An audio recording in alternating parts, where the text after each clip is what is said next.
Hello everyone, kamusta kayong lahat? Magandang araw and welcome to my channel, and my name is Adi. So please don't forget to hit the subscribe button, the notification bell, and paki-click na rin po ang like button, comment section, and also paki-share na po ang video na ito. Enjoy the video guys and see you around. What's up mga kaibigan? Nandito naman po kayo sa aking channel and welcome back to the video guys. So, as promised guys, ang gagawin natin today is luluto tayo ng Chao Fan Tokwa rice, or yung Tokwa rice na ginawa ko siyang Chao Fan. Alright, so excited na ba kayo guys para makita kung paano siya lutuin? If you are excited, let's go!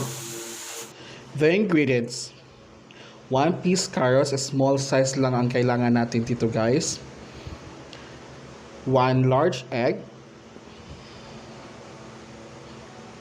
Dry peas, 1 can cooked dry peas. Toasted garlic, ako naglagay ko mga 2 to 3 tablespoon for this recipe. Then our main ingredient, Tokwa rice. Ito pa yung sobra sa akin before. Tara, let's cook! So first thing what we need to do is to prepare our carrots. So kailangan lang natin siyang ihatiin or i-chop ng maliliit na dice.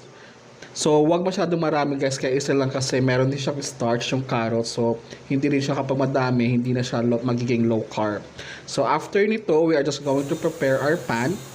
Just put enough oil para lang ma-pan fry natin lahat ng ingredients. Then hayaan lang natin siya kahit uminit lang ng konti yung ating oil.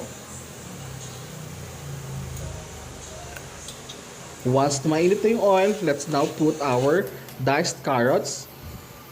So sa itong diced carrots guys, again, sabi ko nga sa inyo kanina, hindi dapat tayo marami kinakain din na carrots since it has also starch content sa kanya. So kapag marami starch, it is also carbohydrates na rin siya. So konti-konti lang dapat kinakain natin sa carrots. So kailangan lang natin lutuin yung carrots, yung parang sa patatas na ginagawa natin. Ganun lang din ang ginagawa natin sa carrots. So prituhin lang siya, ganyan lang siya, i-pan fry lang siya ng pan fry hanggang lumambot yung carrots before natin ilagay yung mga ibang ingredients.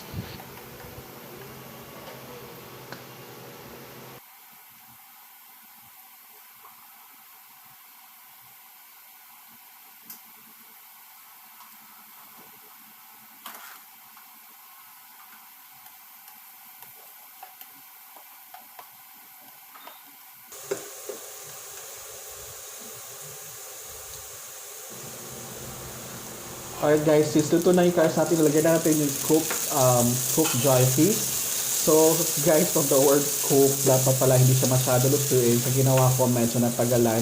Kasi minsan matigas pa talaga siya, kaya tinagalan ko din yung pan fry niya. Kasi pag nagluluto ako minsan, may mga matitigas pa. Pero since it's already cooked, hindi dapat siya ganun katagal. So hayaan lang natin siya konti guys na mag-simmer at magkaroon na siya ng maluto talaga siya lalo pa, or ma-sure natin na perfect luto talaga siya. Okay?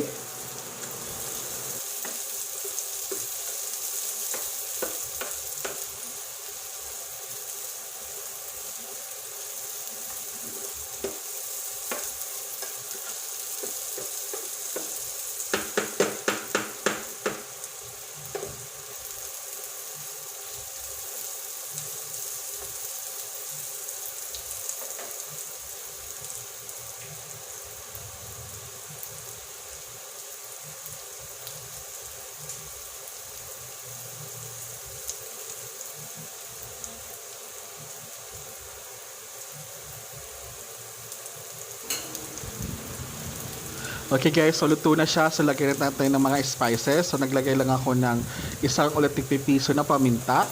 And maglalagay din ako dito ng konting asin. Kasi yung ating, para lang magkaroon ng lasa yung ating gulay. Kasi yung ating Tokwa rice, meron na siyang, nilagay ko na rin ng spices yon. So wag natin masyadong sobrahan.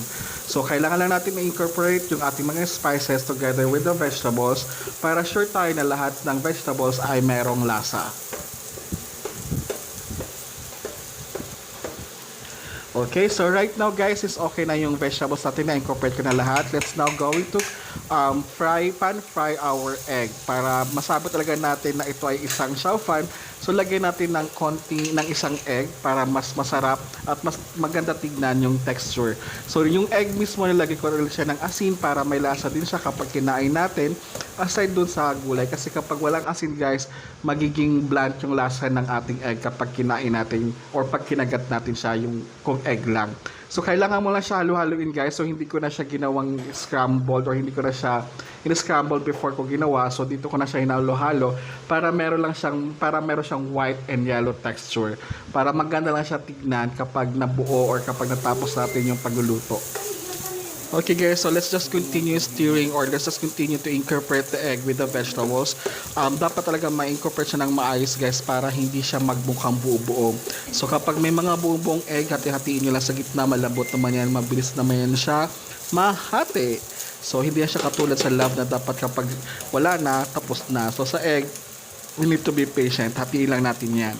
So after nyan guys, lagay na natin ang ating Tokwa rice and incorporate ulit natin. So parang love lang ulit yan guys, kailangan lang natin i-incorporate at dapat magkasama tayo sa ating goal at sa ating mga gusto, hindi yung kanya-kanya. Okay? So tuloy-tuloy lang guys, gawin lang natin yan. Alright, hanggang sa masatisfied na tayo na enough na yung pag-incorporate or enough na yung paghalo-halo natin, na so tingin natin is enough na yung halo-halo at perfect na siya, perfect combination na siya. So enough na yun. So let's just continue stirring.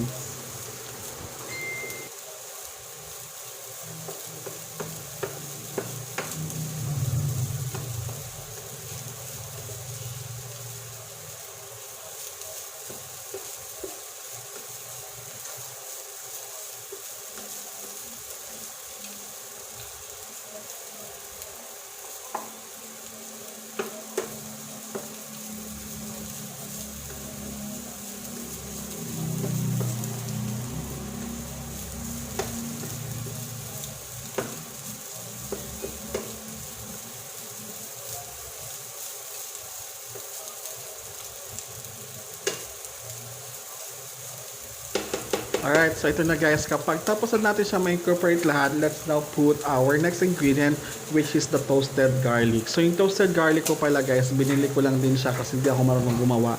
So ba't ko nilagyan ng toasted garlic? Mas masarap kasi siya guys, parang meron ka makakain na mga bits of garlic, and it also help din naman sa ating katawan na yung may garlic. So hindi ako masyado maano dyan sa mga medical kung anong mga matutulong ng garlic guys, pero masarap siya nung nilagay ko ng garlic. If wala naman kayong toasted garlic, it's alright, it's optional lang naman. Alright, so since ito guys, patapos na tayo, ang next natin gagawin ay we are going to serve it. So ito yung itsura nung natapos na yung pagluluto natin. So ayan siya guys.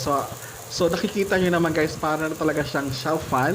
So if nami-miss nyo nang kumain ng Chao Fan, all you just need to do is to create Tokwa rice and incorporate them with other ingredients. Sa akin guys, vegetable and egg lang siya. You can also put like this one, may siomai sa ibabaw or kahit anong mga karne na pwede nyong gawin. So kung gusto nyo lagyan siya ng liempo, mas maganda. Kung ng inihaw, mas masarap. Pero yung mismong Tokwa or your Chao Fan Tokwa rice, enough na siya para makain natin. And that's it guys. So enjoy eating our Chao Fan Low Carb Tokwa rice. Have a good day everyone. Alright, so welcome back again guys. I hope nagustuhan niyo yung Tokwa fried rice natin or Tokwa rice Chao Fan rather. So if nagustuhan niyo kung paano lutuin, sobrang sarap niya guys. Lasang-lasa siya. Yung tinikman ko siya, masarap talaga siya. Literally, pwede na siyang kapalit talaga ng white rice. Tapos gawin mo siyang Chao Fan, mas nag-level up pa yung Tokwa rice natin. Kaya kung ikaw nag-iisip ka na baka hindi masarap, I tell you, masarap talaga siya guys. Timplahan mo lang siya konti, makukuha mo na yung lasa. So if hindi ka nasarapan, comment ka down below. Tatanggapin ko yan kapag sinabi mo hindi ka nasarapan. Pero kapag